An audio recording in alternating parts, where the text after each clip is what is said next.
Chapter 5. We come bearing gifts. Jeannie was wiping down the front counter for the 12th time when the bell rang over the cafe door. Annie and Hazel pushed through it, their arms full of bakery boxes. Oh my gosh, what is all this? For your grand reopening tomorrow? Annie organized the boxes in a steadier stack. The order isn't usually this big, but I figure you'll have a pretty big turnout for the first weekend back. People are very excited. Jeannie's stomach swooped with nerves. They are? Definitely. Didn't you see them last night? They need their caffeine fix. Hazel opened a box and pulled out a scone. Are you ready? I guess. Jeannie grabbed a scone too and nibbled at the corner. Norman's been a big help. Thankfully, he knows all the ins and outs of the cafe. Annie shut the box. Save some for the paying customers. Honestly, I'm surprised Norman is still here. Hazel said, propping an elbow on the counter. Really? Why? Hazel shrugged, her brown curls bouncing on her shoulders. I always thought there was something going on between him and your aunt. Annie laughed. Ignore Hazel. She likes to pair off everyone in the town. Laugh all you want. I saw the way Norman looked at Dot. Something was going on there. Well, I saw the way you were eyeing Noah at the town meeting last night. What's going on there? Nothing. Hazel mumbled, around her mouth full of scone. Her face had turned red up to her hair. Jeannie bit down on a smile. She'd thought the fisherman who supported her ghost theory was cute, too, but she didn't know these women well enough to join in on their teasing. She could picture it, though. She could imagine herself being friends with them, fitting in here. It was her new favorite fantasy when she couldn't sleep at night. So, why have we never seen you around town? Annie asked, changing the subject. Dot used to talk about you and your brother all the time. Oh, yeah. Guilt, sharp and sudden, settled in her gut. She'd neglected a lot of things when she'd been so busy at work. Her Aunt Dot was one of them. We came to visit a few times as kids. I used to love it here, actually, spending time in her cafe. But then, I don't know. My brother moved to California and life got busy, I guess. Annie studied her like she was trying to piece things together, trying to figure her out. Jeannie wondered what she saw. Was she pulling it off? Cool, calm, cafe owner? Or could Annie tell she was a frazzled ball of nerves inside, totally afraid of failing the first time she'd done anything for herself? Running this cafe would be the first time she wasn't working her butt off to make things happen for another person. This was all for her, which frankly made it that much more terrifying. What do you think of Logan? Hazel blurted out, pulling Annie and Jeannie's gaze to her. Just dive right in, Hayes. Annie hissed, nudging her friend with her elbow. I think he's very, nice. Jeannie fidgeted under their intense inspection. It's nice of him to help me figure out the noise problem. How is he helping with that exactly? Annie asked, her face a mask of innocence. We decided to do a stakeout. A stakeout? Hazel's eyes widened behind her glasses. Yeah, like on police dramas. We'll stay up and try to catch whoever or whatever is making the noise. And Logan agreed to this? Annie asked. Yes, it was his idea. We're doing it Monday night. In fact, Jeannie had waited until most of the meeting hall had emptied out before finding Logan waiting for her by the door. She'd intended to tell him he was off the hook, but instead, he'd told her his plan to come by on Monday to see if he could hear the noises for himself. Although if she was being honest, he'd never called it a stakeout. That had been all her. She warmed at the memory of his amused smile when she'd said it. She liked making the quiet farmer smile. Hazel let out a small moan. Oh no, it's worse than we thought. What is... Jeannie broke off another piece of scone and popped it into her mouth, afraid of saying the wrong thing. Here's the thing, Jeannie. Annie said, fiddling with the bakery boxes again.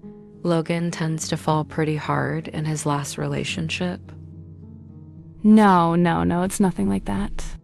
Jeannie interrupted, holding up her hands to stop Annie's explanation, and in the process flinging a piece of scone across the cafe. He's just helping because of the mayor, and because I sort of almost decapitated him, and I just need to get some sleep. That's it. That's all. Annie's eyebrows rose higher as Jeannie spoke. Look, I've known Logan our whole lives, so I'm immune to his particular charms, but I'm not blind, Jeannie. I know what he looks like. He's objectively hot, but he also has a good heart, and I just don't want him to get hurt again. Jeannie did not want to know how Logan got hurt before, not from Annie anyway. That was his story to tell. Really, it's just about getting a good night's sleep. I didn't come to town to seduce the local farmers. Hazel giggled at that and stooped down to pick up the piece of dropped scone. We're sorry to come and attack you like this, She said. The town sort of has a soft spot for Logan. His dad left before he was born and his mom died when we were kids. The whole town sort of adopted him after that. Oh God, she did not need to think about an adorable little Logan losing his mother. I won't hurt him. She croaked. She shook her head. What was she even saying? I mean, I won't do anything with him or to him. Oh, this was coming out all wrong. I mean, I'm not here to date anyone at all. I just want a fresh start. That's it. Annie nodded, satisfied. Great. Well, in that case, welcome to the neighborhood. Thanks. Annie hustled out of the cafe, but Hazel hung back. He's a really good guy. She said. I'm sure he is.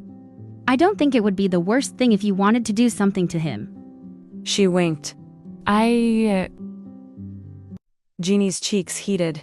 Just don't run off back to the city and abandon him. Hazel said cheerily as she turned to go. See you tomorrow, bright and early, for my pumpkin spiced latte. Bye. Jeannie said faintly, but her head was spinning from that little visit. Did Logan's friends want her to date him or to stay far away from him? It didn't matter anyway. She was being honest with them. She didn't come here to seduce the local farmers or to date them. She was just here to serve coffee and ideally not die of a stress-induced heart attack at the ripe old age of 28.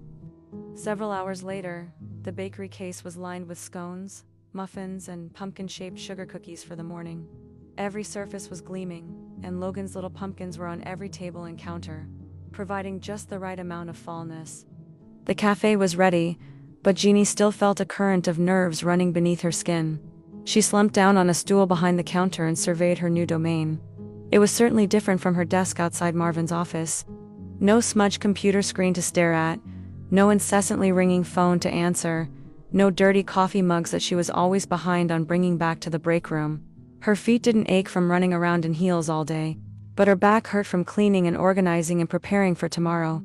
Her mind wasn't swimming with Marvin's appointments, his wife's birthday, his mistress's new address, and his lunch order.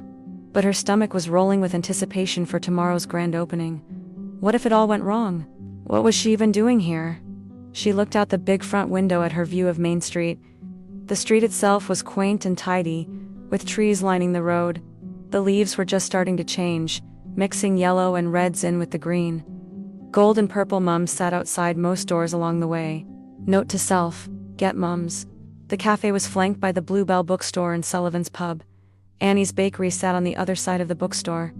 Add in a few other shops and restaurants, the pet store and the post office, and that was Main Street. It was frankly adorable. Autumnal, small-town New England at its best. Shouldn't she feel different here? Away from the frenetic energy of Boston, the traffic and the crowds, shouldn't she be different here? She was damn well going to try.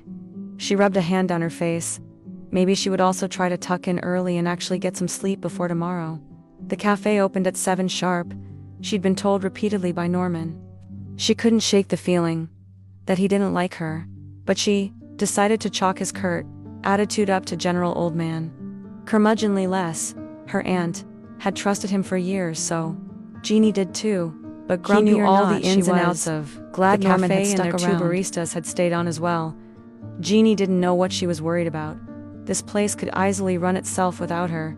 She probably hadn't even needed to close it for a week, but she'd been so overwhelmed when she arrived. The idea of people actually coming in and wanting their usual morning coffee had nearly sent her running back to Boston to look for her next assistant job. She thought of the realtor she'd called from the bare floor of her new apartment above the cafe. Barbara Sanders. She'd insisted Jeannie call her Barb during their brief conversation. Barb's picture stared up at her from the business card Jeannie had found slipped beneath the front door. She was polished and coiffed, poised, with a wide, perfect smile. Jeannie found herself wanting to put her faith in this Barb, wanting to let Barb solve her problems. She'd nearly agreed to let her put the cafe up for sale. But then the image of Marvin's body slumped over his desk, his face resting on a stack of reports, popped into her head, and she hastily told Barb she'd changed her mind. Though she'd agreed to let Barb send over the comps for what other businesses in the area had sold for recently, and then hung up the phone and ate an enormous salad for good measure. But now, as she sat here looking at the tidy little cafe, her tidy little cafe, that she had zero business running, Jeannie thought she may have made a mistake. The space was small, just big enough for a few round tables and chairs, and Jeannie tried to imagine it filled with customers, her heart squeezed with excitement and nerves. The bay window in the front was the perfect nook for 2 cozy chairs, worn down with age and use. Jeannie's apartment above the shop shared the same original hardwood floors, something Barb Sanders had raved about. In the middle of the room stood the L-shaped counter with one side for the register and one side for a few more bar stools. The glass case next to the register was filled with Annie's treats. The walls were painted a creamy white and filled with paintings by local artists. Little torn bits of paper stuck on the wall beside them told the title and the price.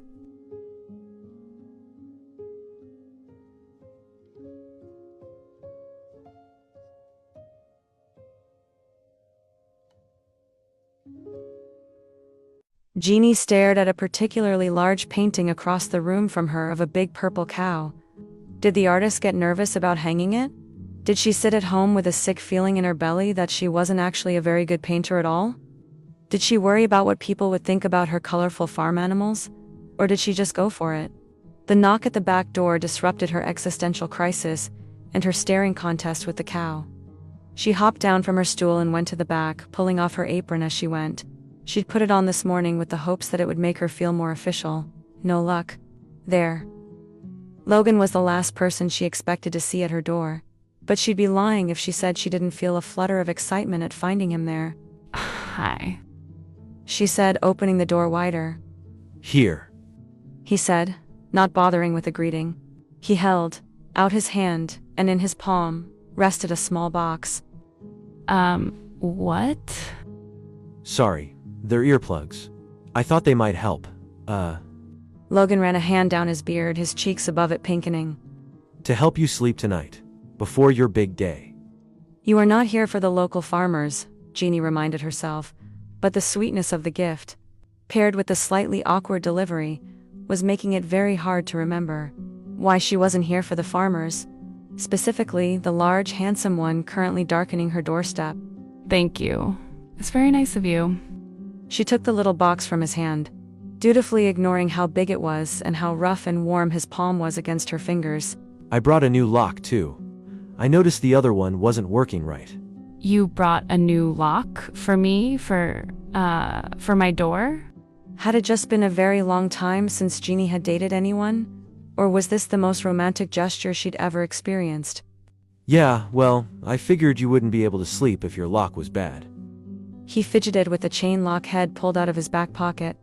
Not that there's really anything to worry about around here. I just figured... His voice faded away as his gaze snagged on Jeannie's smile. His cheeks darkened. That's perfect. Thank you, really. That's so kind of you. It would have made me nervous to not be able to hear, but with my new lock, I'm sure I'll sleep peacefully. Tomorrow's a big day, and I need to be ready. He blinked. Right. Right, she was rambling. I'll take that, I guess. I'm sure I can figure out how to attach it to the door. No need. Logan was already grabbing the toolbox at his feet. I'll have it on in a few minutes. Oh, okay. Great. Jeannie stepped back and let him in. And then she definitely didn't stand there and admire his forearms flexing as he screwed the lock into her door. She certainly didn't breathe deeper to get more of his fall leaves, and wood smoke sent into her lungs. She wouldn't do that because Logan was just a friendly neighbor and she was just here for a fresh start. And she was not a crazy person. But as he finished up and Jeannie's immediate reaction was sadness to see him go, she couldn't help but think that Hazel was right. Her feelings for the handsome farmer were worse than she thought. Will you be here in the morning for coffee? Of course, for coffee, Jeannie. What else would he be here for? Don't answer that. She admonished herself. Logan straightened, dropping a screwdriver back into the toolbox. Wouldn't miss it. The coffee. He was talking about the coffee. But something about the way he was looking at her. The small lift of his mouth at the corner. She thought maybe it wasn't just the coffee. And then Annie's words came back to her. Logan tends to fall hard. He had his heart broken. Jeannie was in no place to be responsible for someone's heart. Certainly not someone as sweet as Logan. Not when she didn't have a clue what she was doing here, or who she even was anymore. Great.